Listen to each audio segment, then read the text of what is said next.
Prime Minister Pashinyan, thank you very much for coming. Thank you very much for having me here in Yerevan. Prime Minister, my very first question is, the Nagorno-Karabakh has been the stage of some of the most violent episodes in the South Caucasus' recent history, and tensions haven't really gone away since the 2020 peace deal. To what do you attribute the constant hostility? First of all, the document was signed on November 9th, 2020.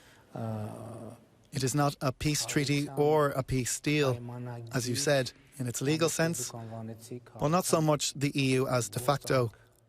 A number of its provisions are grossly violated. I agree with you that it can be, and it is the concept of the future peace of architecture.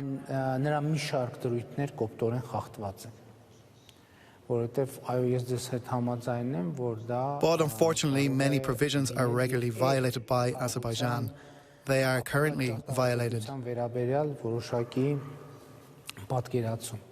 Now you said in your question, speaking of Nagorno-Karabakh, and everyone understands that. But Azerbaijan, for instance, continues to claim there is no Nagorno-Karabakh, although the November 9th trilateral statement defines the existence of Nagorno-Karabakh as an entity. And the president of Azerbaijan signed that statement.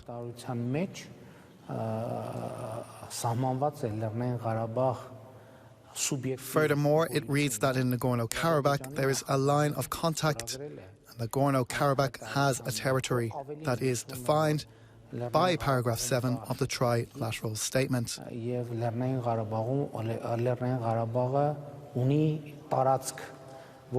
Moreover, paragraph 7 of the statement provides that refugees and internally displaced persons shall return to the territory of Nagorno-Karabakh and the related districts under the auspices of the UNHCR.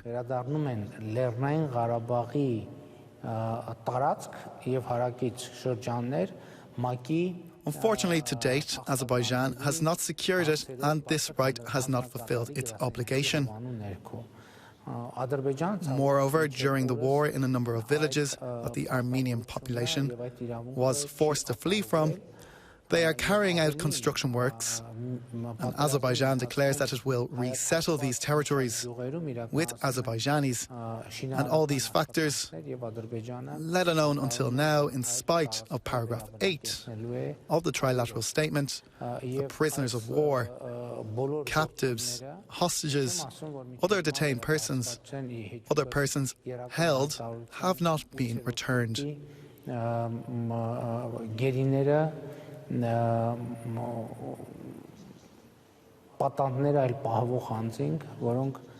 have been 33 prisoners, and recently 2 more persons got abducted. Now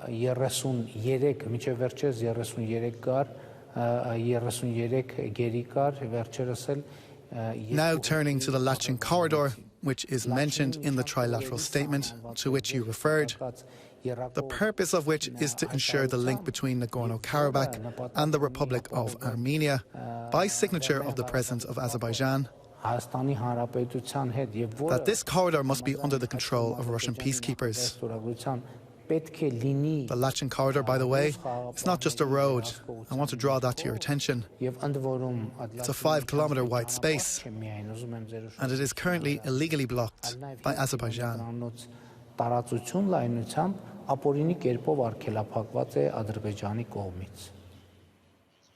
We will get to the Lachin corridor later.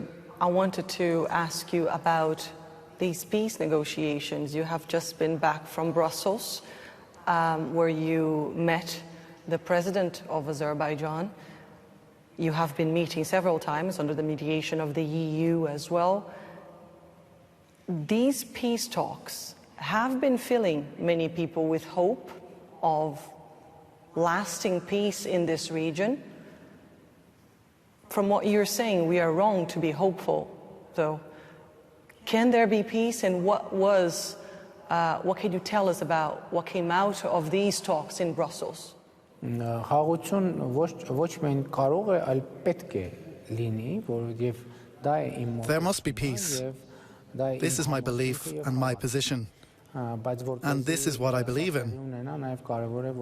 But for this to happen, it's also important for the international community to be aware of important nuances, to be clear about why there isn't progress at a sufficient pace. Սկսել նախավերջի Բրյուսելյան մեր հանդիպումից, երբ որ Let me go back to our penultimate meeting in Brussels when European Council President Charles Michel was present, and myself and the President of Azerbaijan agreed, or rather we reached an understanding that Armenia and Azerbaijan will mutually recognise territories. ճանաչում են միմյանց 29800, դա Հայաստանի դեպքում, եւ 86600 քառակուսի կիլոմետր տարածքային ամբողջականություն, The territory of Armenia, the 29,800 kilometres, and the 86,600 square kilometres of Azerbaijan, the territorial integrity of each other. After that, Charles Michel made a statement to that end, after which, when Armenian journalists asked me about it, I publicly confirmed the facts. Up to this point, the President of Azerbaijan has publicly not confirmed that understanding. He has not denied it either.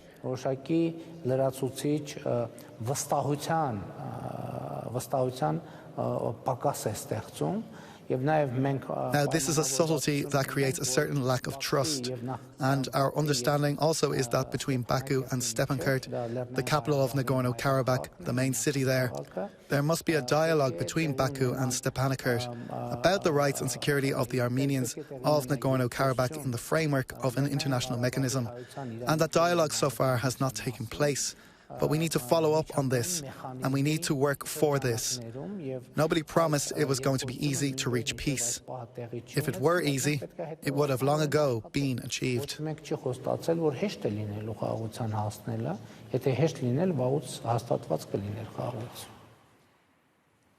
What about the mediation of the EU? Many international actors have attempted to mediate this crisis. Russia, the United States, and now the European Union has been playing a bigger role. What do they bring to the negotiating table? Գիտեք, նախ ես կուզեի ընդգծել, որ ընդհանրապես միջնորդության I would like to start off by emphasizing that the advantages of mediation have long been known to everyone. ունեն որոշակի թերություններ եւ ամեն միջնորդություն ունի իր յուրահատուկ թերությունը. But all mediations come with certain shortcomings. They all have shortcomings, and each mediation has its particular shortcoming. And if you allow me, I'll speak about the shortcoming. Look for the Brussels platform. That's the problem we see, and it's been a continuous problem, is that around the table we reach a certain understanding, and we do this in the presence of the European Council President. Եթե կողմերից որևէ մեկը այդ պայմանավորվածությունը չի հասցեագրում, and if either side does not honour that understanding, does not deliver upon that understanding, that is, this is not followed even by a public assessment or specific assessments. Here's a specific example in my presence and in the presence of European Council President. Back at the end of last year, Եվրամիության խորհրդի նախագահի ներկայությամբ դեռևս անցյալ տարեվերջին Azerbaijan promised and undertook that in the next week to 15 days, and that was last year. They said they would free 10 prisoners of war. They have not honoured that commitment. On the other hand, though, I assume that effective mediation is when the failure to honour and understand will be followed by at least a show of political attitude towards the one that fails to honour that commitment.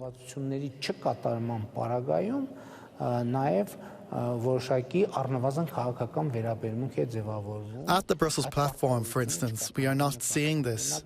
I keep raising this question. Let me even break a secret to you. We've been preparing a document that we called an audit, where we enumerate the understandings we reached at the Brussels platform, where we enumerated the understandings We reached at the Brussels platform, but were subsequently not honoured. And it's quite a thick package. It turned out to be quite a thick package, which is alarming.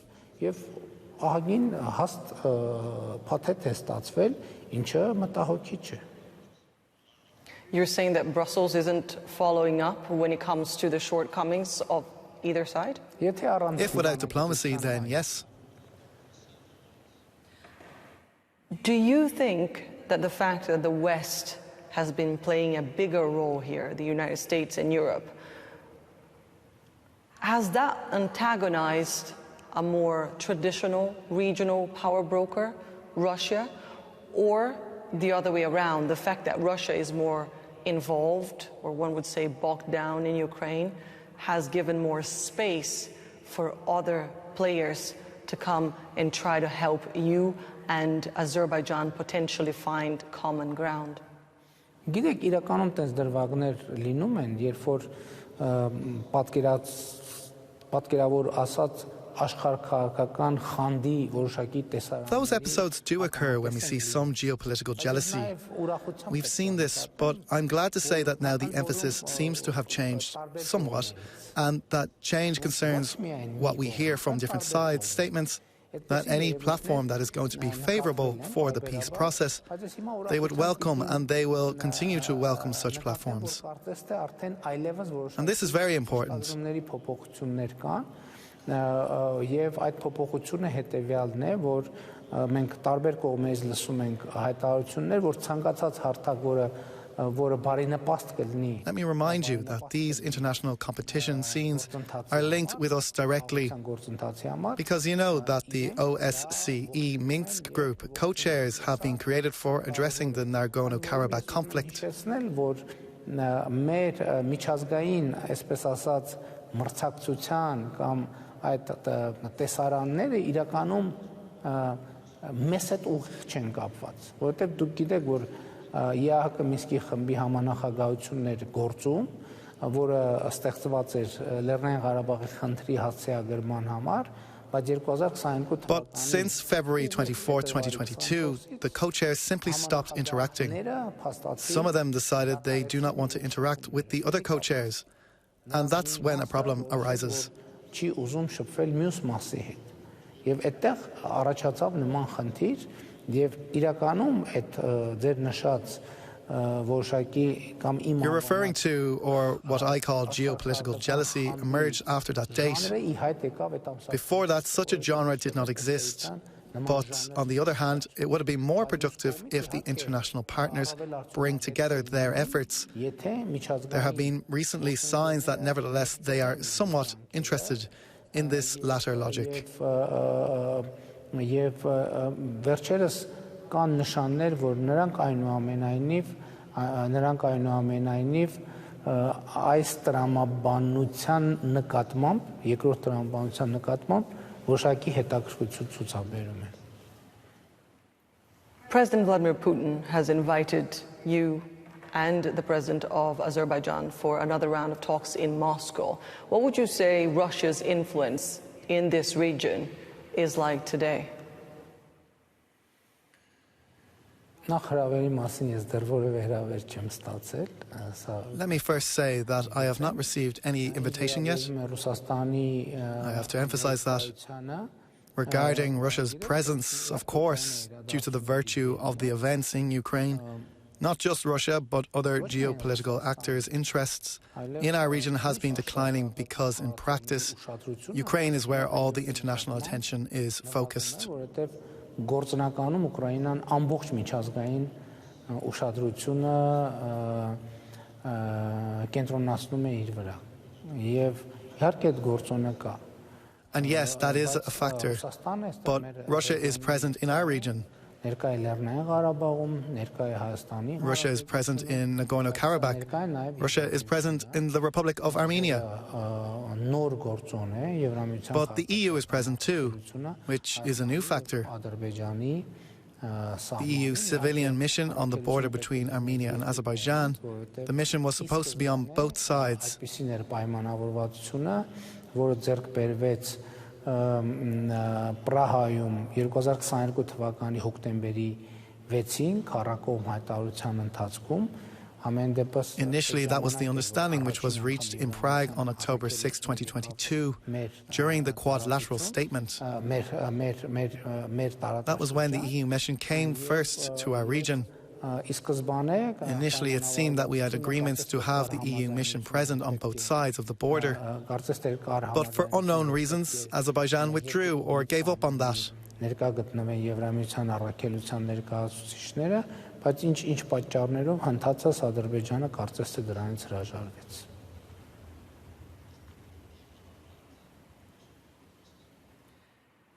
Let's talk about the situation on the ground. You mentioned the Latchin corridor. The International Court of Justice, the European Court of Human Rights, the US, the European Union have all demanded guarantees over the freedom of movement in the Latchin corridor.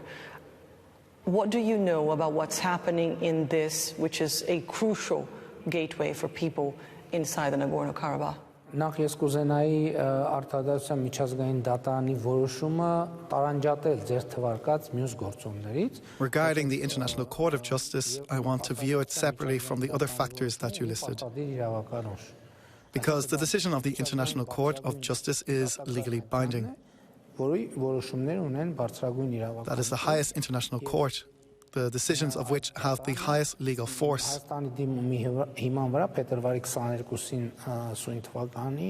Ընդունել է որոշում, որ Ադրբեջանը պետք է ձեռնարկի իրեն հասու բոլոր քայլերը Լաչինի միջանցքով տրանսպորտային միջոցների Based on Armenia's application on the 2nd of February 2023, it decided that Azerbaijan must do everything within its reach to ensure the free movement of vehicles, goods and citizens in both directions through the Lachin corridor. And on July 6th, the court reiterated it and confirmed its decision. Որովհետև միջազգային բարձրագույն դատականատանի որոշումը չի կատարվում, դա ընդհանրապես օրենքի եւ օրինականության տեսակետից կարծում եմ գլոբալ առումով վատ մեսեջ է. This is very important also for the logic of the international legal order, because the international highest court's decision is not being followed in terms of law and legality. I think this is a bad message and it's food for thought for the international community. Anyway, we will be raising this issue in the international instances. Now, what's happening in Nagorno-Karabakh, there's a humanitarian crisis. What is a humanitarian crisis? No food is being supplied to Nagorno-Karabakh. No food. There's no external supply of food. A number of essential commodities are not being supplied. Baby food is not being supplied. Medication is unavailable. No hygiene supplies. No other essential goods are there. Natural gas supply to Nagorno-Karabakh was interrupted by Azerbaijani electrical supplies to Nagorno-Karabakh. Fuel was also interrupted by Azerbaijan.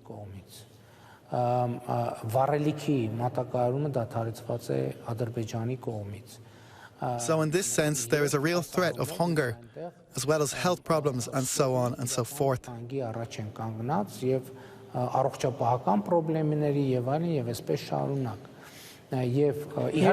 know they deny all this, right? Azerbaijan keeps denying that they're doing any of it. They keep insisting that the Akjan road is accessible. I don't know what you're referring to because I'm speaking about the document that I signed. The road from Akdam? Which has the status of an international document. It reads clearly that the Lachin corridor, which is under the control of the Russian peacekeepers. And it's not just the road, it's a 5-kilometer wide area.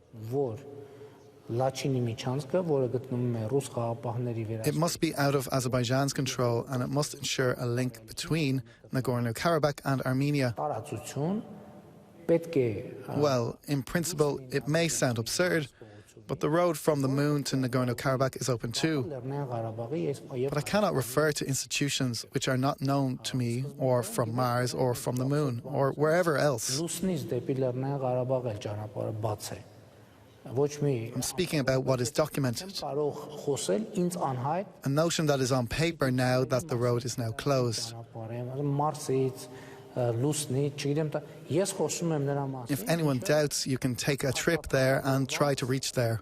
Go to Nagorno-Karabakh. By the way, yesterday, the International Committee of the Red Cross made a statement saying it is no longer able to deliver humanitarian relief to Nagorno-Karabakh because of the closure of the Lachin corridor.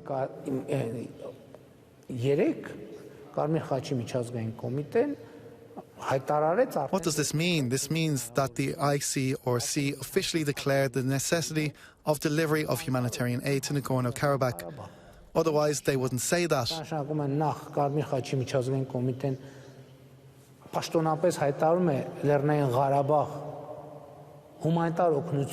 Secondly, it's accepting that they cannot do it because the Lachin corridor is closed. Following that, I think Freedom House, the international institution, also made an appeal, saying it's necessary to ensure access to humanitarian goods to Nagorno-Karabakh. Yesterday, the government of Armenia decided that this relief is en route. 400 tons of humanitarian goods are currently en route to Karabakh. Let's see if that reaches Nagorno-Karabakh.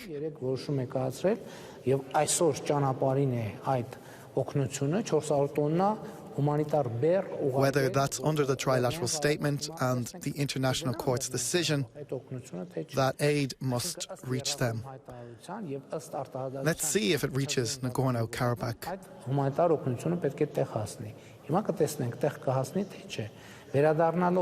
Going back now to the humanitarian crisis, of course, especially during the season here, are some agricultural activities. However, the Azerbaijani army are shooting at farmers' equipment who are just doing their work. After 2020, we had cases of a tractor driver being killed by an Azerbaijani sniper while carrying out his work. There are no longer tractors operating now because there is no fuel. People cannot harvest the crop if by some miracle they harvest the crop at all. For instance, those goods, because of the absence of fuel, the harvest cannot be transported to flour mills. If by some miracle they turn it into flour, then because of the absence of fuel, it cannot be delivered to the bakeries to bake bread. Diesel fuel, electricity, gas are all absent because of that. If by another miracle the flour reaches the bakeries, they cannot bake the bread at industrial volumes. If somehow some bread could be baked, then again, because of the absence of transportation, that bread is hard or impossible to deliver to the shops, if it gets delivered to the shops. There's no public transport. And again, there was no private transport, again because of the absence of fuel.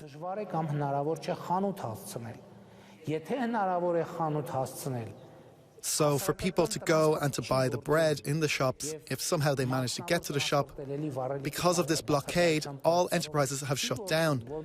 All people have lost their jobs, and people do not have income to buy the bread in the shop.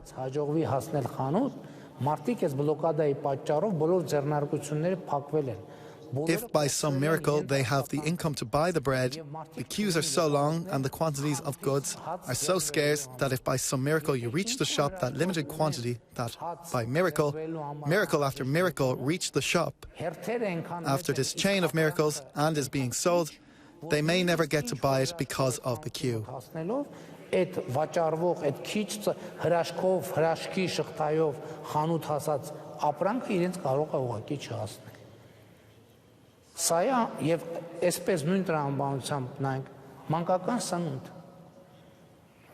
of baby food. Imagine young mothers cannot feed babies without any baby food.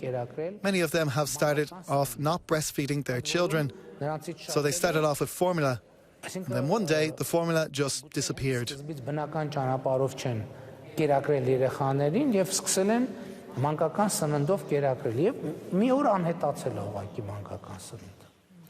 I've spoken to a journalist inside Stepanakert who described pretty much the same you are saying, painted a very bleak picture for people inside the Nagorno-Karabakh. I want to ask you about 2020. Thousands of people have lost their lives, soldiers and civilians. I was here in Armenia. I went to Nagorno-Karabakh during that time. I spoke to mothers of fallen soldiers. I've also witnessed the pain and the devastation on the other side through the work of my colleagues in Azerbaijan. But I remember this one mother here in Armenia who told me that she blamed the death of her son on politicians who were trained in the art of diplomacy but were still falling in the traps of war. Do you think that your mission is to win a war or to negotiate peace? You know, in any case, war is wrong. If there was a war, somebody somewhere did something wrong, or several people in several places. That's something wrong. But from the other side, what's the cause of war?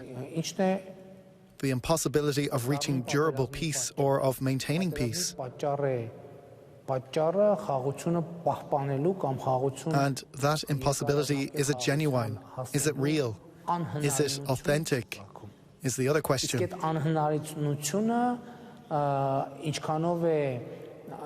Because you spoke about a parent, a mother who spoke about politicians. Well, of course, I understand. And I accept that I'm in no way contesting the fallen soldiers, mothers, wives, children, or anything they say.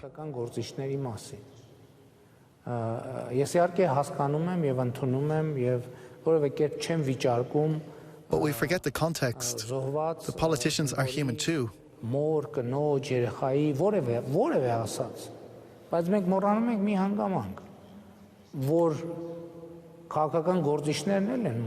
It's not like they are a special genetic breed. My son was in the war as well. My wife was in the war as well. But now you're asking a very serious question. It's a legitimate question indeed. But I think there is so much depth to it. Throughout our existence, humankind have spoken about the need to avoid wars, about the need to reach peace. Let's assume, and in this building where the politicians were bad and are bad, what about the thousands of other buildings around the world? How come? Everywhere in all places. That would be an easy explanation. And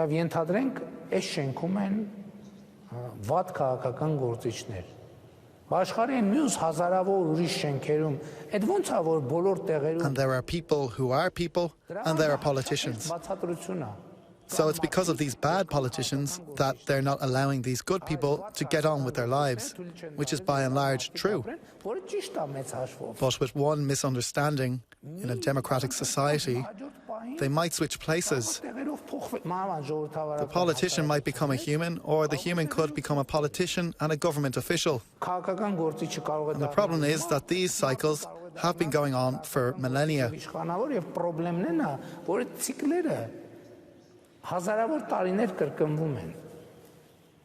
In a way, you mentioned something very important here. In a way, there seems to be, in this region, again, a very particular and tragic cycle where the triumph of one side can only be achieved through the capitulation of the other side.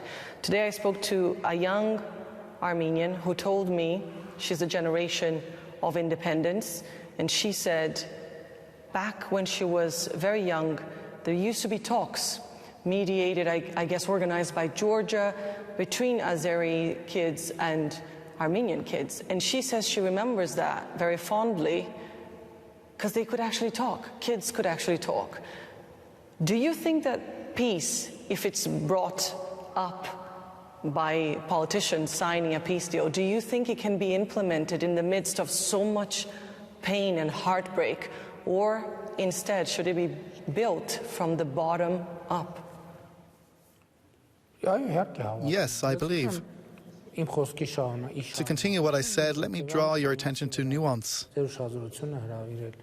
Politicians create nuances, they generate the public mood, but they also bear the public mood and they influence the public mood, and they are influenced by the public mood. It's a very intricate, very complex system. But you spoke about young people.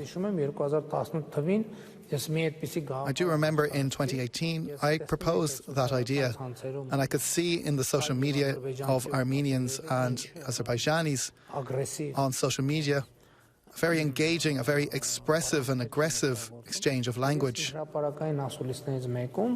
And in a public press conference, I urged Armenian and Azerbaijani users of social media. And this was mostly happening on YouTube. This is where they encountered one another under a video. They would leave comments. I said, okay, we've cursed at each other so much, this is enough. We could use this platform for speaking for dialogue and not just cursing at each other. So I made an appeal, but later it turned out that the appeal did not have sufficient results. Or maybe we did not follow up on it enough. And regarding the war logic, we should never forget, conditionally speaking, the factor of the first blood spilt, because whenever blood is spilt, there's a victim. There's a casualty. It is a profound social, psychological, political and public moment. It's very hard for the public and for the politicians.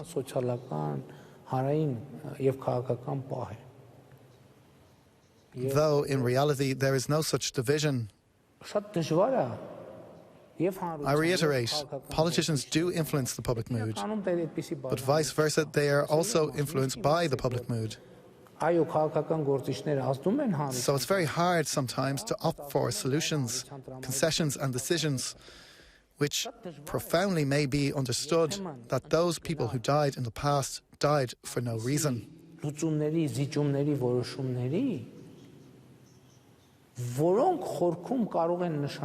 That's a problem. Everywhere. Everywhere.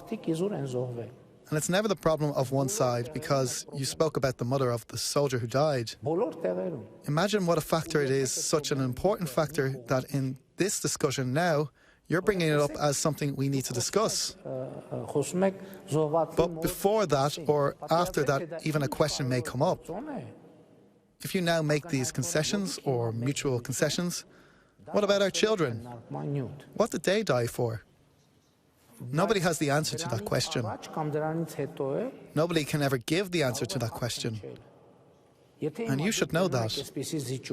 This question lies on the table of any politician. Even when people understand it's important not to have any future casualties, they also know, they also have to get the answer to the second question. What about those who died in the past? What did they die for? Was it for no reason, that sacrifice? Well, then again, the politicians will be accused of taking those people and getting them killed. What would then be the purpose, the meaning, the mission of all this happening? And it's very hard to explain to people that, you know, your son or daughter died for future peace. How can this be explained to someone? How can you die for peace if our whole purpose is peace?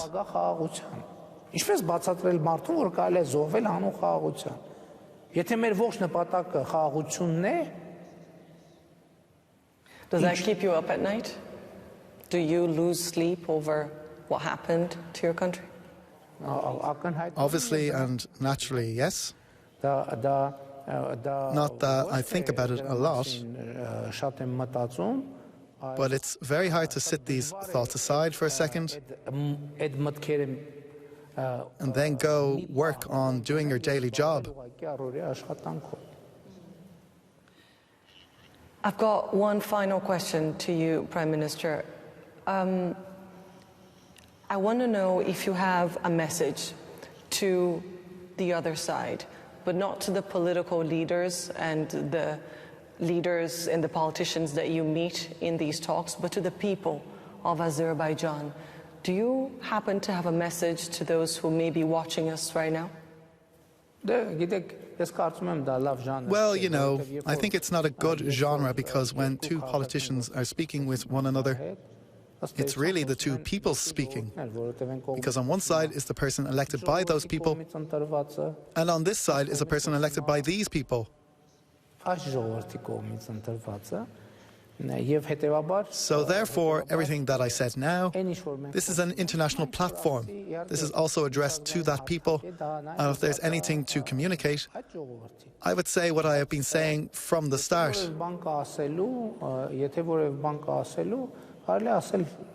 Everything I said is also addressed to the Azerbaijani people. But in some cases, there are sentences that people normally say, oh, we have long lived here and we will long be living here. I think all the words have already been said. By the way, there is perhaps something which I would address equally to the public of Armenia and the public of Azerbaijan. Because the publics of Armenia and Azerbaijan both must demand peace from their governments.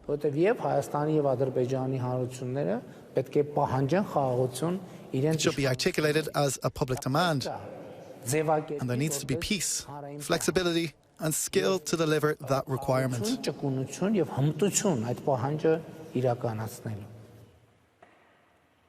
Prime Minister Nikol Pashinyan, thank you very much for speaking to Euronews. Yes, I'm sure.